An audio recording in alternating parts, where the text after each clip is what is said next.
কেমন হয় বলুন তো যদি আপনিও আপনার বেডকে এইরকম সূর্যমুখী ফ্লাওয়ারের চাদর দিয়ে মুড়ে দিতে পারেন, অসম্ভব সুন্দর লাগবে কিন্তু আপনার ঘরের সৌন্দর্য দ্বিগুণ বেড়ে যাবে। আসসালামু আলাইকুম everyone, welcome back to my channel.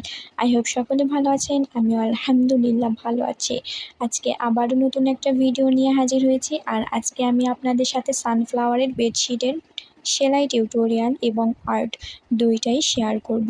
Full video skip না করে দেখার চেষ্টা করবেন, আশা করছি অনেক বেশি উপকার হবে এবং ফ্লাওয়ারের পুরো ডিটেলস সেলাই শিখতে পারবেন। তো অবশ্যই ভিডিওটা স্কিপ না করে দেখবেন। এখন চলুন কাজে ফিরি। ফার্স্টেই আমি আর্ট করে নিব। আর্ট করার জন্য আমি ফার্স্টেই এখানে এরকম সাইন পেন নিয়েছিলাম, কিন্তু আপনাদের কাছে আমার একটা রিকোয়েস্ট থাকবে, আপনারা পাতলা কাপড়ে যখন আর্ট করবেন তখন কখনোই এরকম সাইন পেন দিয়ে আর্ট করবেন না। আপনারা অবশ্যই পাতলা কাপড়ে পেন দিয়ে আর্ট করার চেষ্টা করবেন। এরকম সাইন পেন দিয়ে আর্ট করলে দেখেন আমি কিন্তু জাস্ট একবার আর্ট করেছি, এতে করে কিন্তু আমার এবড়ো থেবড়ো হয়ে গেছে। দেন এজন্য আমি এই যে পেন নিয়েছি, পেন দিয়ে আমি দেন পাপড়িগুলো আর্ট করছি। যেহেতু ফুলের মাঝের অংশ, তাই এবড়ো থেবড়ো হয়ে গেলেও কোনো ভয় নেই, কারণ ওখানে সেলাই দিয়ে ঢাকা পড়বে। তো অবশ্যই আপনারা পাতলা কাপড়ে আর্ট করার জন্য এরকম পেন ব্যবহার করবেন, আর যখন মোটা কাপড়ে আর্ট করবেন তখন অবশ্যই সাইন পেন ব্যবহার করবেন। এছাড়াও আর্ট করার জন্য কিন্তু পেন পাওয়া যায়, ইনশাল্লাহ আমি আপনাদের সাথে শেয়ার করব যে কোন পেন্সিল বা পেন দিয়ে আর্ট করলে সুবিধা হয়, ভালো হয়, আর্টের ফিনিশিং ভালো আসে। অবশ্যই অন্য কোনো ভিডিওতে আপনাদের সাথে শেয়ার করব। এখন আপনারা মনোযোগ সহকারে আর্ট দেখে নেন আমি কিভাবে আর্ট করছি। এটার আর্ট খুবই ইজি, যারা নতুন ফ্রি হ্যান্ডে আর্ট করতে পারে না তারা কাগজে 2 থেকে 3 বার একটু আর্ট করে প্র্যাকটিস করবেন, তারপর মূল কাপড়ে আর্ট করবেন, তাহলে ইনশাল্লাহ পারবেন। ফুল আর্ট করার পর আমি কিন্তু এখানে ডাল আর্ট করে নিচ্ছি। দেন ডাল আর্ট করার পরে এখন পাতা দিব, কারণ পাতা ছাড়া ডাল বড্ড বেমানান লাগে। আপনারা চাইলে কিন্তু শুধু ফ্লাওয়ারটা দিয়েও চাদর সেলাই করে নিতে পারবেন, তবে ডাল পাতা দিলে আরও বেশি সুন্দর লাগে দেখতে। পাতাগুলো এরকম একটু ঝিরিঝিরি করে দিবেন, যেহেতু আমরা জানি যে সূর্যমুখী ফুলের পাতাগুলো তুলনামূলক কিন্তু অনেক বড় বড় হয়। তো অবশ্যই কাজটাকে রিয়েলিস্টিক দেখানোর জন্য এভাবে একটু সিমিলার রাখার চেষ্টা করবেন। বাস্তবের সাথে কাজের মিল রাখলে আরও ভালো হবে কাজের ফিনিশিংটা। তো অবশ্যই এইভাবে আর্ট করে নেবেন। এই যে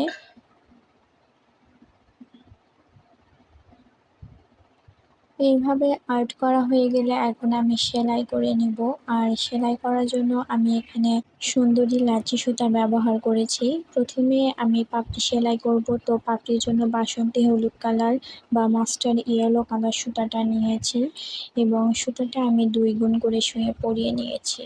এখন দেখেন পাপড়িগুলো কিভাবে সেলাই করি। পাপড়িগুলো সেলাই করার জন্য আমি এখানে কাশ্মীরি ভরাটি স্টিচ ব্যবহার করেছি। আমি জানি না আপনারা কে কে এই সেলাইয়ের সাথে পরিচিত আছেন, তবে যারা হাতের কাজ পারেন তারা এই সেলাইটা খুব ভালো করেই চেনেন এবং জানেন এই সেলাইয়ের ফিনিশিং কতটা ভালো আসে। এই সেলাইটা দিয়ে হাতের কাজ করলে সুতা আলগা হয় না, সুতা কোনো কিছুর সাথে আটকিয়ে যায় না, একদম পিটানো এমব্রয়ডারির মতো একটা ফিনিশিং আসে। তো একটা বিষয় লক্ষ্য করবেন, আমি কিন্তু পাপড়ি সেলাই করার সময় মাঝখান থেকে কাজটা শুরু করেছি।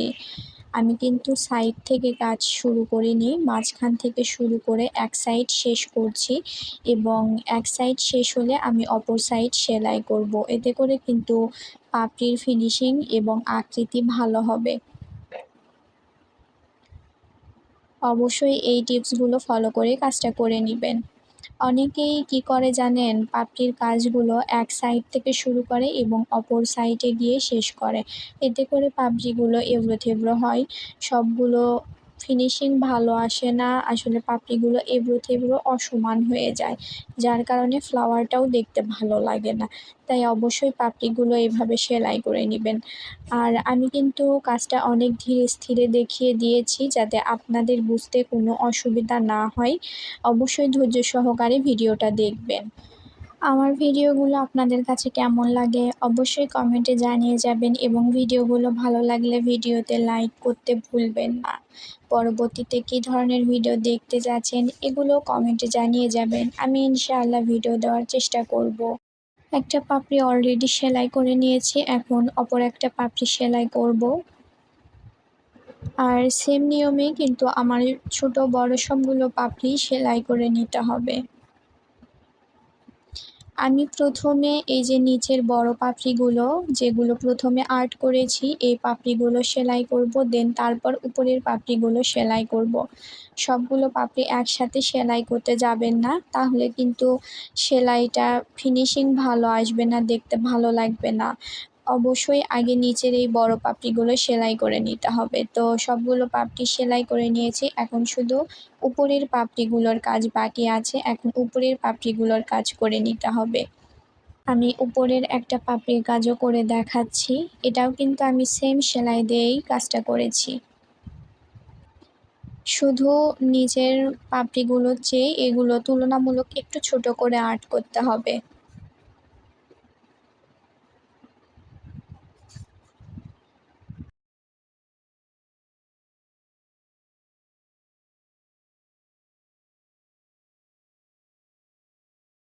সেম নিয়ম ফলো করে আমি সবগুলো পাপড়ির কাজ করে ফিরে আসছি।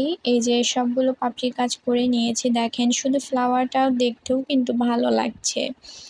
এখন মাঝের অংশের কাজ করব, এর জন্য আমি কফি কালার বা কলিজা কালার সুতাটা নিয়েছি। এখানে সুন্দরী লাচি সুতাই নিয়েছি এবং সুতা আমি 2 গুণ করে পরিয়ে নিয়েছি। এখন আমি মাঝখানে ফ্রেঞ্চ নট দিয়ে বৃত্তটা ভরাট করে দিব। এই যে ফুলের মাঝখানে যতটুকু অংশ আছে পুরোটাই আমার ফ্রেঞ্চ নট দিয়ে ভরাট করে দিতে হবে। আপনারা অবশ্যই ফ্লাওয়ারের মাঝে এভাবে ফ্রেঞ্চ নট দিবেন, তাহলে কিন্তু ফ্লাওয়ারটা দেখতে রিয়েলিস্টিক লাগবে। আর যদি ভরাট করতে যান তাহলে কিন্তু ফ্লাওয়ারটা দেখতে ভালো লাগবে না। তাই যারা ফ্রেঞ্চ নট করতে পারেন না আমার সেলাইয়ের দিকে একটু মনোযোগ সহকারে দেখেন আমি কীভাবে সেলাইটা করি। জাস্ট এইভাবে এই যে বাম হাতের সুতাটাকে ধরে এই যে ডান হাতের সুইটার মাথায় 3 থেকে 4 বার পেঁচিয়ে নিয়ে নিচের দিকে নিয়ে যাবেন সুতাটাকে, তাহলেই কিন্তু ফ্রেঞ্চ নট হয়ে যাবে। যারা হাতের কাজ পারে তাদের কাছে এটা তেমন কোনো ব্যাপারই না। আবার অনেক আপু আছেন যারা ফ্রেঞ্চ নট খুব ভালোভাবেই পারেন এবং এই সেলাইয়ের সাথে পরিচিত আছেন, তাদের কোনো ব্যাপার না এটা সেলাই করা। এইভাবেই পুরো বৃত্তটায় আমরা ভরাট করে নিব। আর এখানে যদি আপনারা 2টা কালার সুতা ইউজ করতে পারেন তাহলে ফ্লাওয়ারটা দেখতে আরও রিয়েলিস্টিক লাগবে। এই যে মাঝে আমি শুধু কফি কালার দিয়ে ভরাট করেছি, আপনারা যদি কফি চেয়ে একটু হালকা কালার দিয়ে যদি 1 লাইন বা 2-3 লাইন ভরাট করে দেন মাঝে কফি কালারটা দেন তাহলে কিন্তু আরও রিয়েলিস্টিক লাগবে কাজটা। তো অলরেডি আমার ফ্লাওয়ার সেলাই করা হয়ে গেছে, দেখেন শুধু ফ্লাওয়ারটাও যদি আপনারা চাদরে সেলাই করেন সেটাও কিন্তু দেখতে ভালো লাগবে। আর ডালপাতা সেলাই করলে তো কথাই নেই, সেটা আর সৌন্দর্য আরও দ্বিগুণ বেড়ে যাবে। তো ফ্লাওয়ারটা শুধু এই যে শেয়ার করছি যে কেমন লুক আসলো। এখন ডাল সেলাই করব। ডাল করার জন্য আমি এখানে সবুজ কালার সুন্দরী লাচি সুতা 2 গুণ করে সুঁয়ে পরিয়ে নিয়েছি। এখন ফার্স্টে ডাল করব, দেন পাতার কাজ করব। ডালের কাজ করার জন্য আমি এখানে ডাল সেলাইটাই ব্যবহার করছি। তো এইভাবে আমরা ফার্স্টে এই লাইনটা ডাল সেলাই দিয়ে সেলাই করে নিব। 2টা আর্টের উপরে আমরা এভাবে ডাল সেলাই দিয়ে ফার্স্টে সেলাই করে নিব।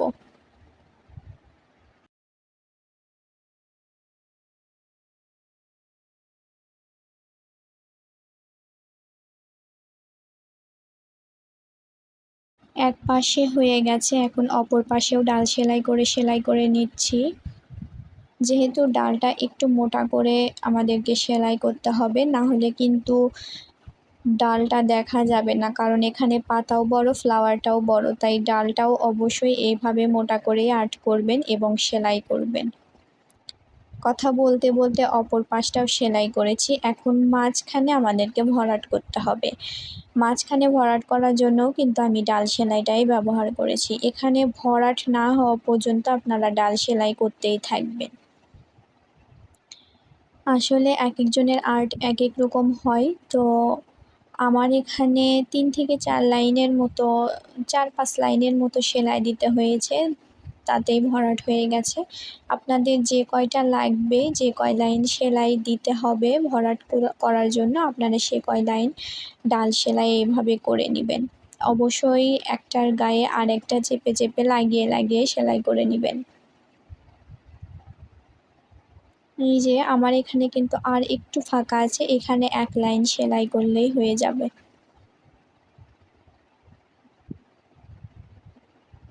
এই যে দেখেন ডাল সেলাইটা হয়ে গেছে, দেখতেও অনেক সুন্দর লাগছে। এখন পাতার কাজ করব।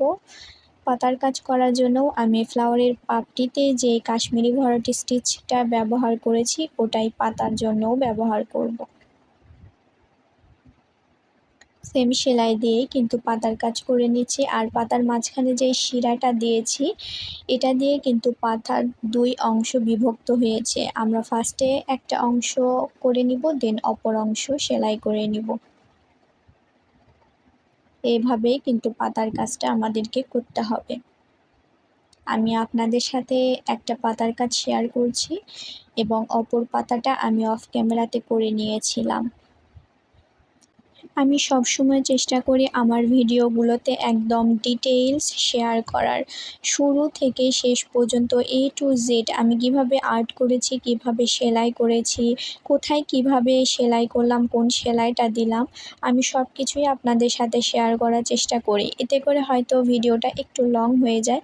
আপনারা অবশ্যই একটু ধৈর্য সহকারে দেখবেন, ভিডিওটা কাট করবেন না বা ভিডিওটার কোথাও কোনো কিছু স্কিপ করবেন না, কারণ পুরো ভিডিও জুড়ে কিন্তু অনেক আমি টিপস দিয়ে থাকি, অনেক তথ্য থাকে ভিডিওতে। তো অবশ্যই ভিডিওটা স্কিপ না করে একটু ধৈর্য সহকারে দেখবেন, তাহলে কিন্তু অনেক কিছু শিখতে পারবেন আপনারা। আমার চ্যানেলে এর আগেও আমি আরও ২টা চাদরের সেলাই দিয়েছি, আপনারা ওই সেলাই টিউটোরিয়ালগুলো অনেক পছন্দ করেছেন। আর আশা করছি আজকের ভিডিওটাও অনেক বেশি ভালো লাগবে। ভিডিওটা কেমন লাগলো অবশ্যই কমেন্টে জানিয়ে যাবেন এবং ভিডিওর কোথাও কোনো কিছু বুঝতে অসুবিধা হলে সেটাও জানাতে ভুলবেন না। সবাই ভালো থাকবেন, সুস্থ থাকবেন। আল্লাহ হাফেজ।